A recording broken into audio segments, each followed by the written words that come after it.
Hello everyone, welcome. It's me again, Jeremy Jacobs. Welcome to the now part 3, hopefully not part 3 or 4. I intend to finish this little mini series of rambles that I had going on. No, let's start again. Hello everyone, welcome to another Few Minutes Friday. It's me, Jeremy Jacobs. Hope you're well.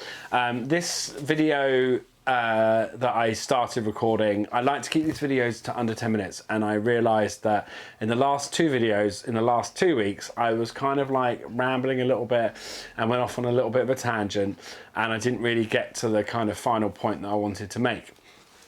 So here I am, part 3, final of the series.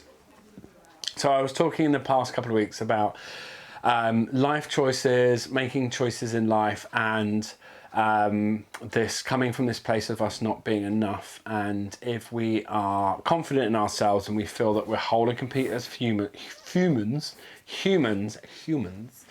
and that there's a dark side to us, and we don't always get things right, and that makes us whole and complete as we are, then we're able to I believe, to make more confident choices in life and to not be so swayed by other people's opinions. Because as I said in the last video, everyone is going to have an opinion about what you do in life, whether that's good or bad. It's a given. You can't escape the fact. So we've got to try and stop trying to escape or deal with other people's opinions as a reaction, and more armor ourselves up and is that the right way of saying it? I don't know.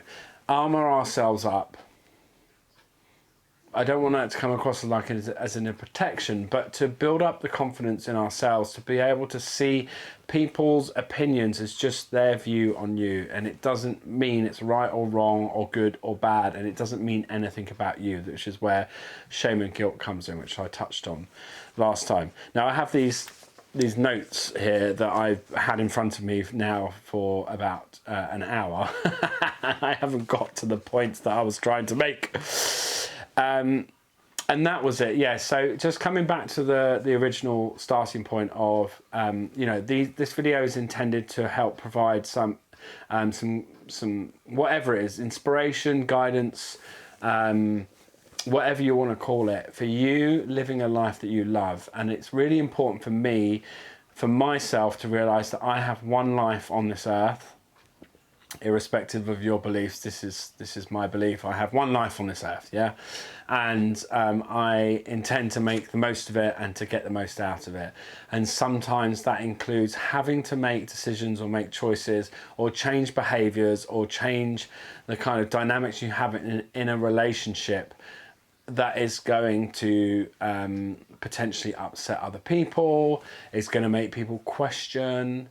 I'm sure you've either had it in your life or you've seen it, even if it's you've seen it on TV, where someone's like, I'm going to suddenly become this. They work in a bank and they've worked there for years, and all of a sudden they've decided their lifelong passion is that they want to become a dancer, and so they quit their job and off they go.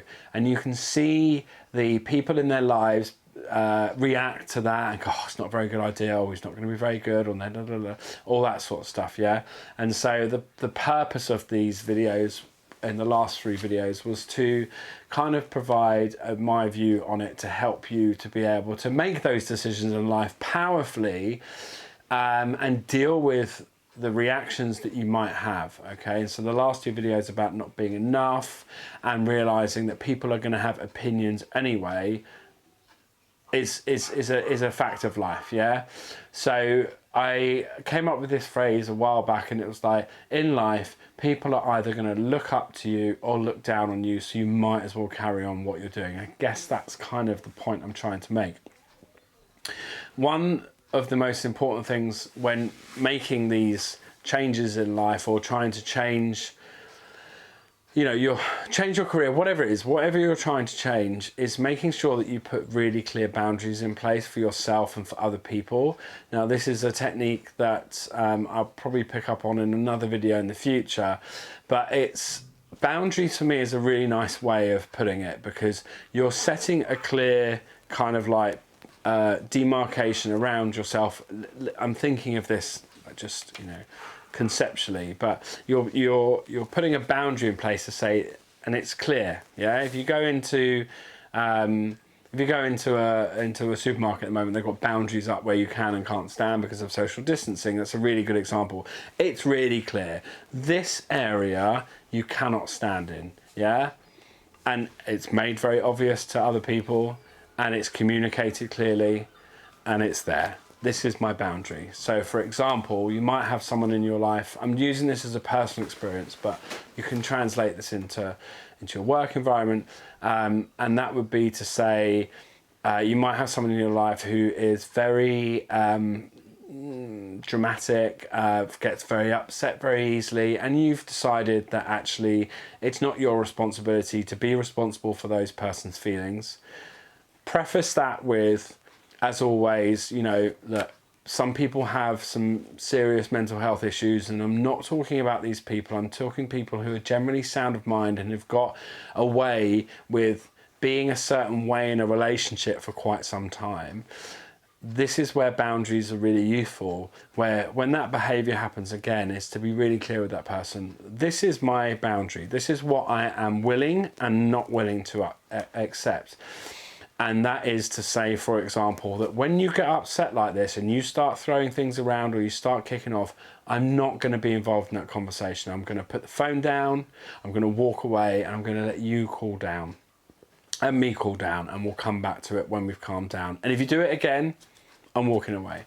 That's a boundary, right? It's clear, it's firm. You might want to also mention, say there, look, I love you, and this is out of respect for both of us, that I'm just not willing. This kind of behaviour is not actually serving us at all. I'm drawing a line and saying I'm done. Okay, and you have to expect people to do that to you as well. It's a two-way street, in my opinion. So that's the one thing I wanted to mention around boundaries. The second thing, which is coming back to this thing about finding your path in life, is taking the time out to be really clear about what it is you want, and setting some goals or some places to get to. And the reason I mention this is because, again, it does come back to boundaries, but it's having boundaries for yourself and giving yourself permission to do what you need to do for your life, okay, and not getting too involved in other people's opinions. So for example, it's mid-November now. I'm coming to the end of my master's degree. I've got one more module and I've got my dissertation to write in 2 months. And I've got my business to deal with, my food manufacturing business, which is struggling, I'm not going to lie. And we're in the middle of a global pandemic. So what I've said to myself is, between now and mid-January, when I have to hand my dissertation in, I'm doing 2 things and 2 things only: finishing my studies and focusing purely on my business. Those are the only 2 things I'm doing. My social engagements, luckily, I say luckily, given the fact that we're in another lockdown in the UK, that has enabled me to be able to put my social life to one side. And that's what I'm focusing on. I'm not trying to diet, I'm not trying to lose weight, I'm not trying to do all these other things that I feel I should be doing. I'm being really clear. This is what I'm doing between now and then. Everything else is going to have to wait. Clear boundary, communicate that with people in my life so that they're clear and you're clear. Simple as. The other stuff that I want to be getting up to, and of course, recording these videos. The other stuff that I want to be getting up to is going to have to wait, yeah? Because I can sit down and see, this is where I want to get to in life, and this is all I have capacity for right now. And that's where the shoulds and the other people and the pressure comes in and starts to gnaw away at that and think, well, you should be doing more, you could be doing more. But no, right now, where I am in a stable, happy, clear place, this is what I'm doing for the next 2 months. I think that's covered everything. Yeah. And of course, that is all dependent on you and your capabilities. And the final thing I would say on all of that is that it's really, really important that you get to decide what your boundaries are, what you're capable of, and be open and willing to allow those to change and to flex as to your needs. For me, right now, the most important thing, and I would assert for all of us right now, is to put our mental health and our mental well-being at the forefront of everything we do, because it's a very challenging time for us all. That's it. I finished the 3-part series video. Woohoo! Thank you for listening as always, and I will be back soon with some other stuff. And until then, please stay safe, stay well, and take care of one another. Thank you. Bye-bye.